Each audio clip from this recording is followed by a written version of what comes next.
Hello, guys. Welcome back to TFD with a major story that is blowing up right now. Napheesa Collier just shook the WNBA world, and let me tell you, this is not going to sit well with the league office. We got to take it all the way up to Minnesota for this one. Because Collier went off in her exit interview, and honestly, the league might come down on her with one of the biggest fines we've seen. So here's what went down.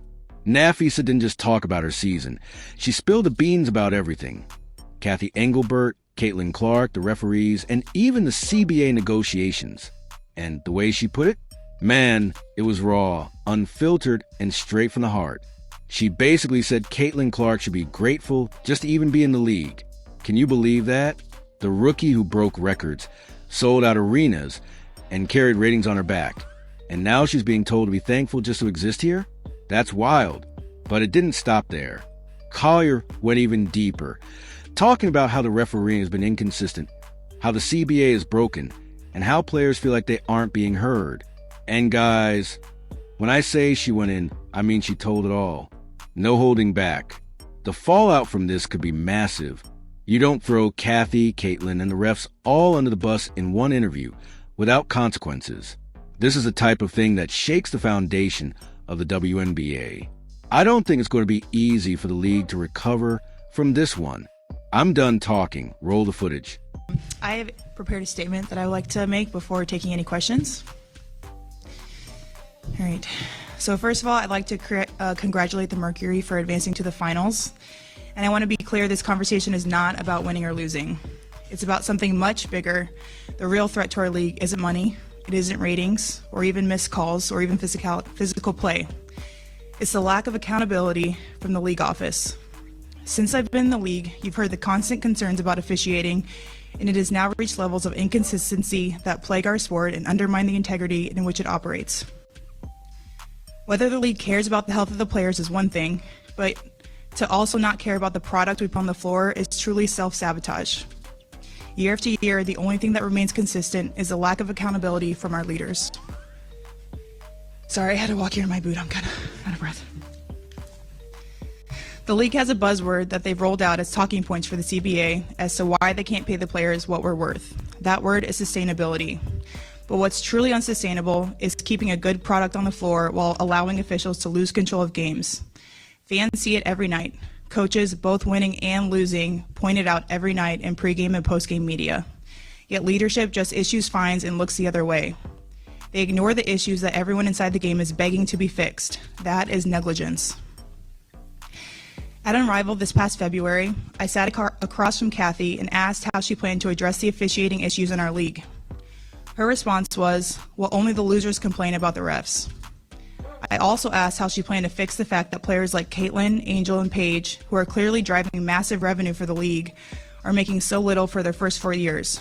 Her response was, Caitlin should be grateful she makes $16 million off the court, because without the platform that the WNBA gives her, she wouldn't make anything. And in that same conversation, she told me players should be on their knees thanking their lucky stars for the media rights deal that I got them. That's a mentality driving our league from the top.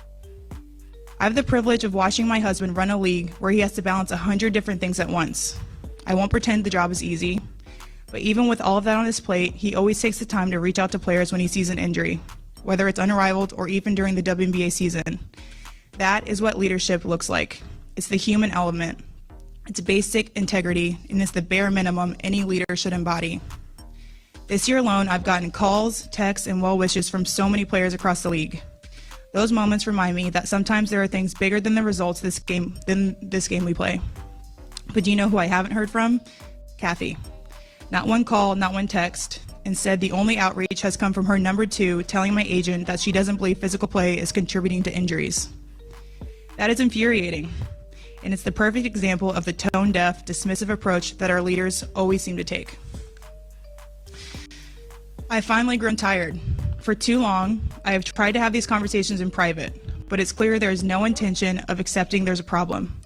The league has made it clear it isn't about innovation, it isn't about collaboration, it's about control and power.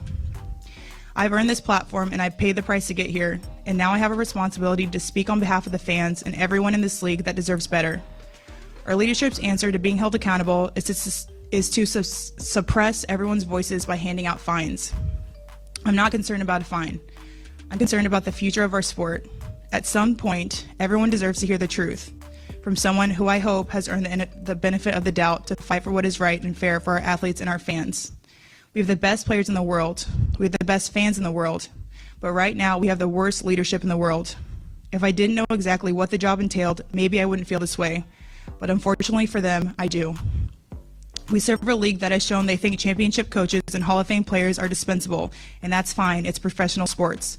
But I will not stand quietly by and allow different standards to be applied at the league level. Thank you.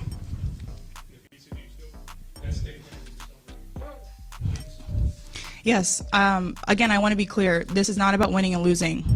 People, coaches, players, winning and losing are complaining about these same things. And again, the league talks about sustainability. This is about sustainability. How are you going to protect your players? How are you going to make sure that we have the best product on the floor night after night when it's so inconsistent and people are getting hurt left and right? I'm sure that they will find me. It seems like anything with free speech is fine now. So, 5 minutes before you walked in here, the WNBA sent another press release announcing more money, more TV rights deals that they just secured. Do you think it's a little premature to announce all the money they're making when they haven't come to a deal with the people that play the game on the floor on their behalf? It's something that they continue to do. And, but in the same breath, they cry that they don't have enough money to pay the players, that they don't have the sustainability to pay the players when they're selling teams for $300 million, when valuations are going up to almost $500 million. Like, it doesn't make sense to us. It's why we're fighting so hard in our CBA and what we're going to continue to fight for. At what point between, the end of the season and today did you decide that, that was how you wanted to open this and, you wanted to prepare something like that? I think just seeing, the response as well, just hearing over and over and over again, we have the best refs in the world, we don't have a problem, none of the injuries are due to physicality in the way that we're reffing. It's an insult to my intelligence, honestly. I've played this game for my entire life, and you think that I don't know what it looks like, when it's played the way it's supposed to be played. And whether the league believes it has a problem or not, just even acknowledging it to the players would be a step in the right direction. There is clearly a problem. People across the board, coaches, players, winning, losing, fans, everyone can see that there's a problem. Accepting that is the first stage. In any support group you go to, acceptance is the first stage. If they could just accept that and say it to us and then put a plan in place to make changes, that would go a long way, just even in the perception of how this is being handled. Because of who you are in this league, this is obviously going to be a big moment. A lot of people are going to talk about this statement. What does this mean for the future of the relationship between the players and the league with potentially lockout conversation happening? As I said, these are conversations that I've been having in private, and I think it's time that people know what's happening, the way that the league is not valuing us the way that we need to be valued. A lot of us in leadership have seen that as we're in these negotiations, but, as time goes on and these things keep happening, I think it just is time for some of these things to come to light. Some of these statements are absurd, so. I'm speaking for myself. I'm not speaking for anyone else. I'm sure other people feel this way. But I want to be clear. I'm speaking for myself. This is how I feel.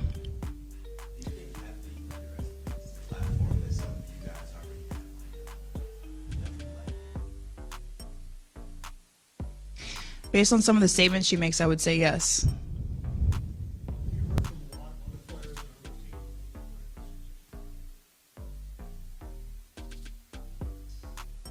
Not just since I got hurt. This is something that has been talked about for years, but yes. Do you feel like the transparency, you've mentioned bringing these things to light, officials especially, you can't even look up box score stats on officials like in any other sport. How much is the transparency of this league an issue just for it to move forward? It's a huge issue. We have no idea what the checks and balances are. We have no idea what goes on. Coaches have to send in a review after every game, on an official. I don't see how it has any relevance to what happens to an official. That's super frustrating. More kind of a Lynx-centric of it. There's going to be a lot of questions with the CBA and all of that going forward. Have you thought about what your future is going to look like, whether it's in Minnesota or elsewhere? Honestly, I'm super focused on the CBA right now. I mean, Cheryl knows how much I love playing for her. The city of Minnesota, or the state of Minnesota, I hope knows how much I love playing here. But right now, I'm so focused on the CBA that I haven't thought about it. What is the next step of the CBA for you and the rest of the league, and how do you guys plan to approach this before hopefully a lockout? We're just working really hard to, make sure that we are putting ourselves in the best position to negotiate for what we think is fair. We have a lot of meetings internally, making sure that we're all on the same page, that we're all in lockstep for this, and yeah, just making sure that we're all super aligned. Face-to-face, no. We have a lot of Zoom meetings just because I'm sure now that the season is over, we'll set one of those, but it's just hard, especially at the end of the season. How do you best explain why you're sitting here right now and not preparing for another series? I mean, 2 Sundays ago, you win Game 1 against Phoenix. Clearly, if you had played Game 4, that might have changed the outcome. But what the heck changed in the course of a week? Dropping that game 2, Phoenix just outplayed us. I mean, again, credit to Phoenix. Congratulations to them for making to the finals. They outplayed us in this series. Of course, do I wish that we had all our healthy players, and do I hope the outcome would have been different? Yes, but there's a lot of teams that can say that. And so, really, they played better than us in this series. They won the game. And again, to be clear, this statement is not about that. It's not about us winning and losing games. So I give credit to Phoenix for how they played in the series. Yeah, before we forget about this, your left ankle, we didn't get a whole lot of details about how badly hurt it is. What exactly was the diagnosis, and could you have played if you guys advanced to the finals? I couldn't have played. It was almost the exact same injury as my other ankle, actually. So I had a couple torn ligaments, torn shin muscle, but no broken bones, which is good.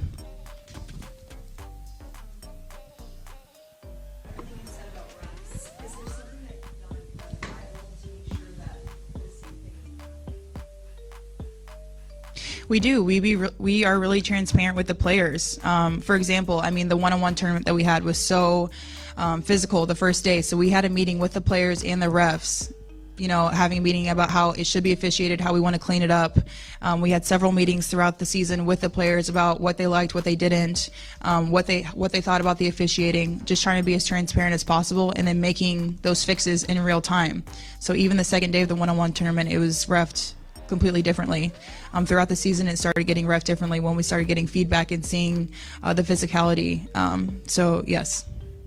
And then how would you contrast that with what Cathy always says about how the WNBA officials are always undergoing training and evaluation, but yet nothing ever seems to change? You said it. Nothing ever seems to change. Do you think the WNBA needs their own set of officials where they are full-time members of the WNBA, where their focus is on you guys during the season and the off-season? I don't know what needs to happen. To be honest, I think, first of all, you have to invest in things that you want to be better. So if we want to have good officials who aren't using the WNBA as a stepping stone to get to the NBA, we have to pay them accordingly. Right now, a lot of our officials are making more than the rookies. That's not saying that the officials should make less. We should make more, and they should also be making more.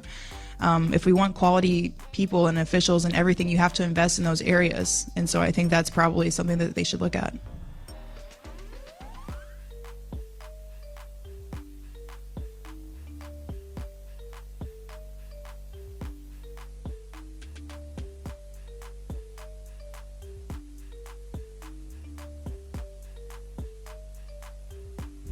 In a conversation with Cathy Engelbert, Napheesa Collier noted that Caitlin Clark, Angel Reese, Paige Beckers, and other young stars are driving massive revenue for the WNBA, but are making so little from their rookie contracts.